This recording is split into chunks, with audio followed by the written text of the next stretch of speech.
Good morning, everyone. I'm Kim Gusby. Thank you for joining us on WSAV News 3 today at 11. Here's a live look right now on this Monday morning out over Tybee Island from our Savannah cam. Storm Team 3 meteorologist Alyssa Carsley's in the Weather Center with a look at our forecast first. Good morning, Alyssa.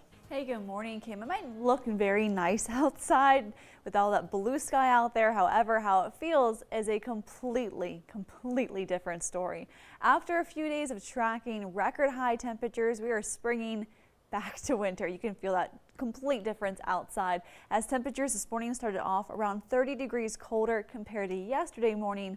And even right now, we are struggling to reach 40 degrees in Savannah, 37 degrees currently in Statesboro, and 42 degrees in Hinesville. Take away the chilly temperatures as well as that breeze, and it's a beautiful day. Lots of sunshine for us to enjoy. Just make sure you are bundling up as you're stepping out the door. Temperatures over the next couple of hours will only remain in the 40s. We're not getting out of the 40s for highs later on today. We'll see that tomorrow, but we still remain well below average for this time of year. 48 degrees is at high in Savannah, 47 degrees today in Statesboro, and 47 also in Hampton. Looking at those breezy wind gusts to pick up from the northwest around 15 to 20 miles per hour. That's sustained. Those wind gusts that will be as high as roughly around 30. So coming up in the complete Storm Team 3 forecast, we'll talk about how we're still looking at another spring preview to arrive by the end of the week. And of course, that will help warm us up at least by Thursday. Thank you, Alyssa. Well, if you're flying today, you may want to check in with your airline for the latest flight information. The Savannah International Airport is also letting travelers know that they are issuing travel waivers and adjusting schedules because of the winter weather at connecting airports. Meanwhile, a Delta plane safely returned to Savannah Hilton Head International Airport shortly after takeoff after a mechanical issue, which we're told led to a large grass fire. We are now getting a look at that fire from video and pictures taken by witnesses. A Delta spokesperson says Flight 1067 from Savannah to Atlanta had a problem with its left engine. The plane landed safely and was met by fire trucks. The Savannah Fire Department and the National Guard helped put that fire out. According to airport authorities, incoming flights were delayed while emergency crews cleared the area. The Boeing 737 had 179 passengers, 2 flight attendants, and 2 pilots on board. Felt like within a couple seconds of when the wheels left the runway that we heard this loud boom and we saw sparks flying. And it was almost like the sound of a car engine that backfired, but 10 times as loud. The airfield reopened just after 8:30 last night. We are learning more this morning about an officer-involved shooting on Savannah's west side. The Georgia Bureau of Investigation says police responded to a call in the Frazier Homes community about a woman being chased by 23-year-old Malik Hendricks. According to witnesses, a child was thrown into a dumpster during a domestic dispute. The child was taken to a hospital to be checked out.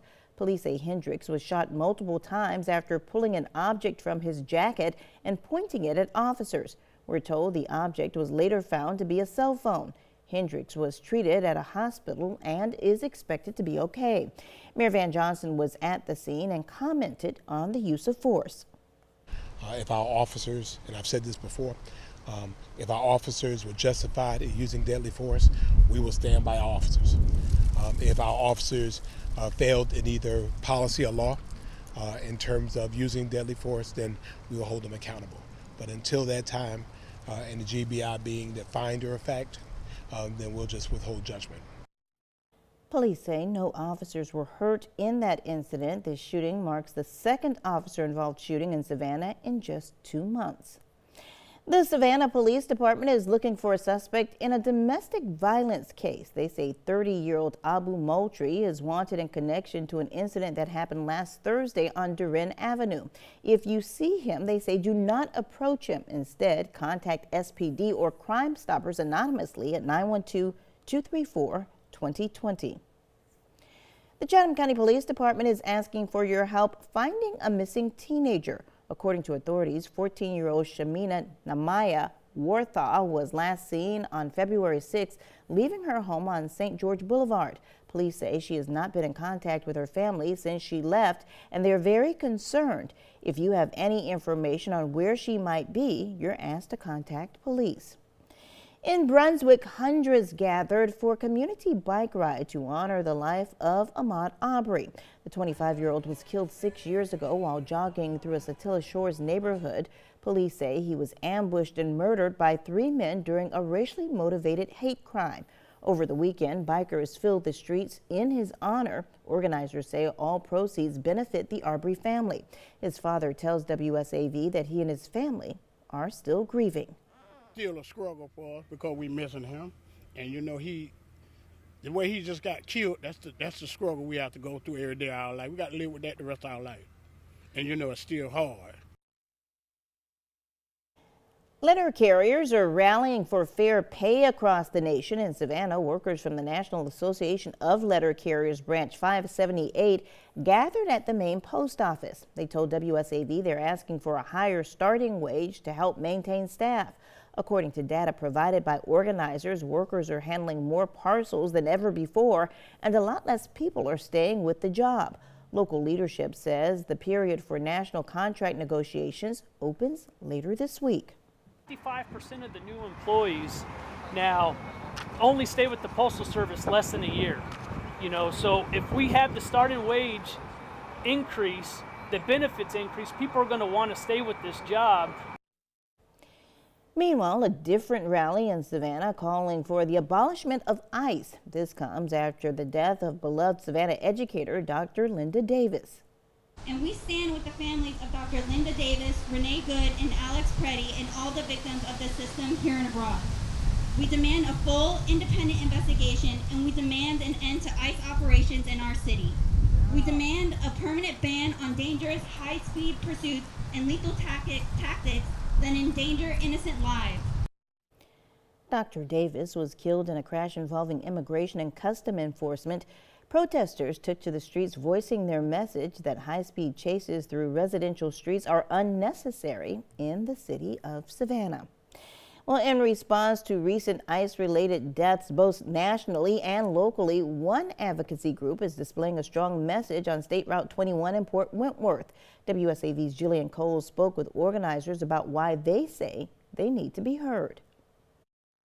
ICE and DHS and their actions have become more and more violent. They've become more and more egregious, more and more rough with people. Robin Montgomery, organizing director of 5051 Savannah, says it needs to stop. Recent incidents across the country involving immigration enforcement, including detention center conditions and cases involving children, sparked Saturday's action by the local grassroots advocacy group, A Peaceful Banner Drop. They want to see the government help people instead of hurt people.